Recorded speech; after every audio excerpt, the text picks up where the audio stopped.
Hello, my name is Carina McCallum. Hi, my name is Jessi Hahn. Hi, my name is Gabe Meyers. And today we're going to be telling you a little bit about the behind the scenes of our Maestro, which is about adolescent mental health treatment facilities.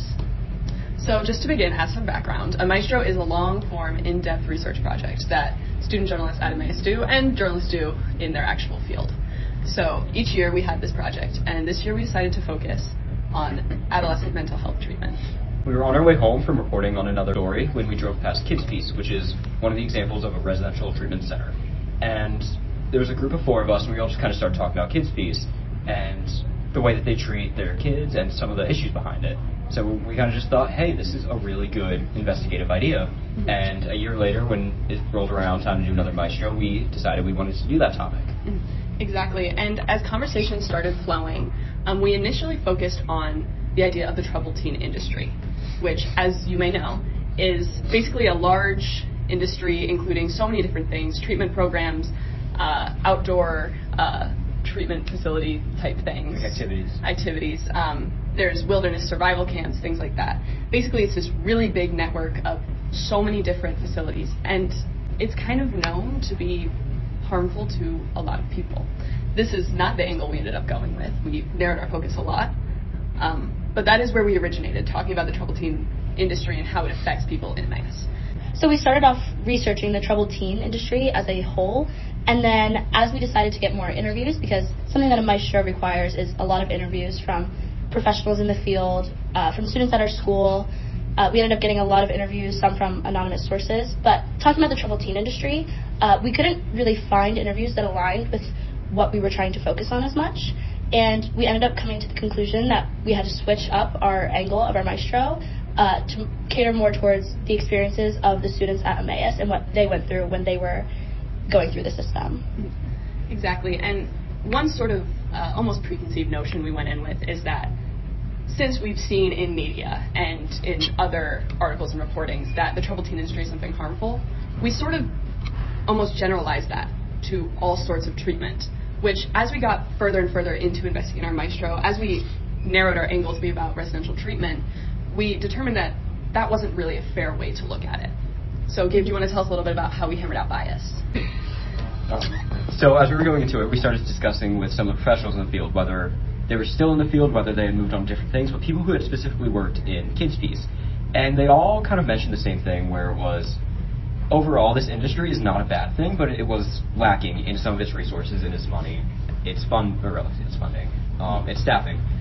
And this kind of didn't align with our story entirely, as us and the interviews of the residents we had there were discussing it was bad, and employees were saying the opposite. We kind of had to go through, and we had to change from the idea of this is an expose on a bad industry that harms people, and kind of turn it into this is what the industry is. This is what the people in the industry are saying, and almost leave it up to our audience to conceive their own opinion at the end of it, being purely investigative. Exactly. What we really concluded is that, probably not surprising to others, it's just a really complex issue. Yes, there are failures. You can see in our story, we've listed things that are citable problems within the industry and within mental health treatment, but also it's not in the sense that the entire industry is evil. It's not in the sense that treating mental health is bad, because that's the opposite of what we wanted to communicate to our audience. It's just a really complex issue, and certain barriers stand in the way for helping places to achieve all that they promise. And so shifting away from how we approached our story, we kind of wanted to talk about the planning process. So to start off, we knew that we had to make a master doc, a document with 1 million tabs on Google Docs that just includes literally everything that we need to write this story. So we have over, 20 tabs? We do have 20. Yes, we have 20 tabs. Not quite 1 million. Which is a little excessive. But a Maestro is a lot of work, and it requires a lot of different pieces all working together to create something in depth, which is why it's so important that we sorted everything out. So we have our main story on a page. We have on a tab. We have our sidebar on a tab. We have our design ideas on a tab. Our multimedia elements on a tab. Millions of tabs, and we had to organize all of our interviews, all of our contacts, so that because we are working in a group of 4 people, we had to make sure that everybody always knew the status with where we were reaching out to people in the field and how we can get a hold of those people. I would say one of the best things to do when writing a Maestro is to just make sure that you're organized, because if you're not, a lot of things go unnoticed. We were very thorough in our reporting, and we made sure that we didn't. That's why we really acknowledged our bias that we were going in with, and we talked to so many different people, and we had it all organized. We had what every person that we interviewed thought about our specific topic, which really helped us to organize the story in a fair way. Exactly, and another important reason why we had this big master doc, which just had all of our resources, is that it makes fact-checking and making sure that what we're saying is accurate a lot easier, because all of our research is in one place. So when we had other students going in and checking our facts and checking our links, it was all there. You didn't have to go extrapolate the information from far away. All of it is concentrated in one area. And that's how we were able to ensure we had as truthful a story as anyone could achieve. And I think one of the other systems that we used, going back to the tab system a little bit, was we created subtabs, which got a little bit out of hand, but I feel it was incredibly helpful when it came to actually writing the story. I believe we have 4 or 5 subtabs of different drafts and versions of the story, which was incredibly helpful when it came to revising our angle and having to rewrite it, where instead of having to go through and rewrite the whole thing, we were able to look through our previous versions and pick out the things that were still usable, that were not biased, that we could still use and incorporate in our main draft in some way without having to completely start over. Exactly. And with this story, such a major part of the process was having others read it. Not just once, not just twice, as many times as possible, to make sure it was organized in the best way, to tell the story in the most transparent way. We had students, we had teachers read it, we had our editor-in-chief read it so many times to ensure that it was the best story we could produce. I don't know if you guys want to talk about how we reorganized it many times. So, like Carina said, with our Maestro being such a long story, this story was originally 12 pages, and that was our main story. We also had an entire sidebar with a completely different angle. So it was a lot to keep track of, even for the 4 of us all working together. So we really wanted to make sure that our advisors were on the same page, just to make sure that nothing is missed along the way and that we're reporting fairly. So I had gone to one of our advisors, Mr. Shaw. I'd gone to him many times. He's very good with reorganizing writing.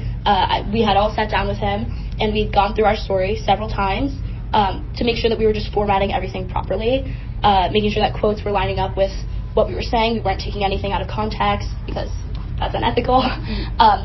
So again, just fair reporting. And we have so many tabs on our document that are different versions of the story. Some of them are completely different. Some of them are very similar, just like a couple paragraphs reordered.